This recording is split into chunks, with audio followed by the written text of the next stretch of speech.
We ask that the adults with them place themselves on the outside of the row. If it's not practical, please make sure that they are held or easily within your reach.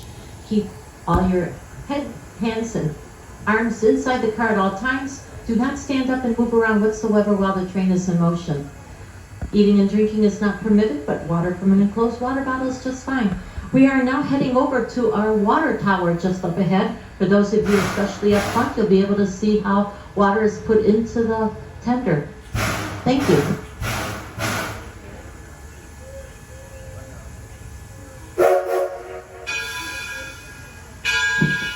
We'll wave goodbye to Sue and Ginger, our station masters. Thank you for all your help getting everybody safely on board. We are in Railroad Junction right now, and that orange home that you see there, labeled Smiths Creek, comes from Smiths Creek, Michigan, built in 1858. It was a station depot.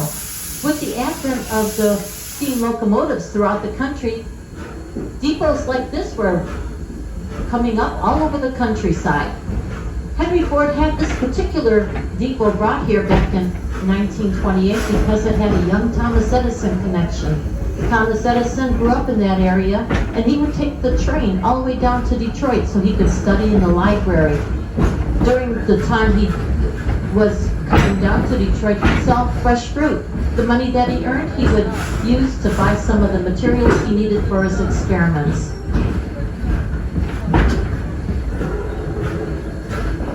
Our water tower was built in 1993. It holds approximately 39,000 gallons of water. Next to that is our cooling tower. It was built in the year 2014, and it's made to look like one from back in the early 1900s. They used the same plans from roundhouse area from the past. And the roundhouse that you see up ahead, it was built in the year 2000, but it's made to look like one from Marshall, Michigan in 1884. Some of the stones in that little firehouse that you see just off to the side, those are the original bricks from the Marshall, Michigan roundhouse. In front of the roundhouse is the Pierre Marquette turntable, coming from Petoskey, Michigan, built in 1901. It's 42 tons big, and it's manually operated. The engineers here at the Greenfield Village can strategically place any locomotive or any rolling stock that's needed to go into the roundhouse, center it just right so that the person who will be pushing the bar on the turntable has little to no effort to get it into the roundhouse. Here at the Greenfield Village, we have 3 steam locomotives that we use throughout the season.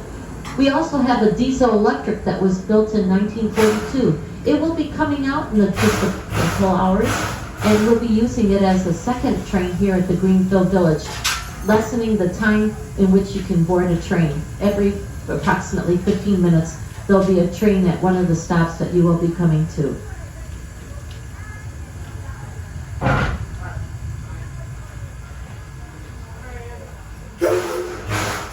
And that whistle tells us we're moving forward.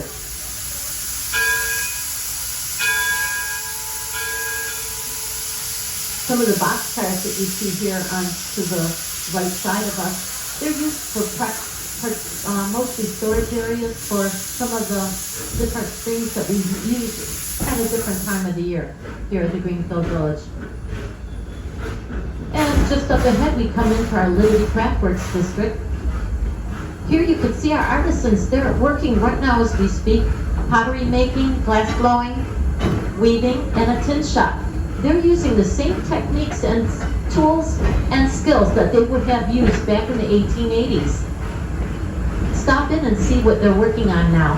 Some of the pieces that they've been working on are available for purchase over at the Liberty Craftworks store. Down the street there is the Davidson Gerson Gallery of Glass, where you can view glass pieces that were made from the 1700s all the way to modern day. We also have 3 different mills here. The grist mill, the carding mill, and the sawmill. Our sawmill, which is just up ahead over to your left, was built in 1855. Henry Ford used that sawmill here with his workers while they were building the Henry Ford Museum and the Greenfield Village.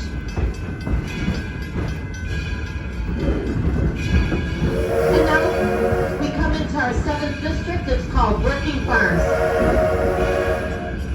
Our staff here are recreating what it would have been like back in 1885 to live on a farm. Frankie Firestone was the person who supplied Henry Ford with tires for the Model T.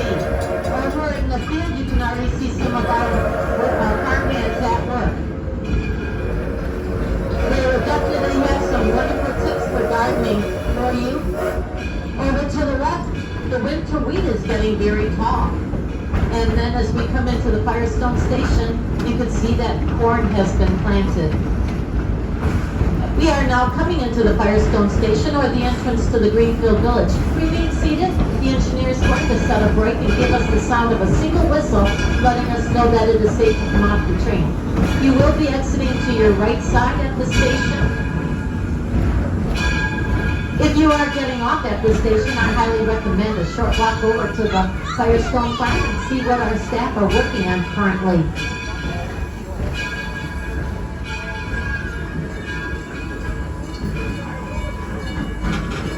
Glad you're here. Now it's safe to come off the train.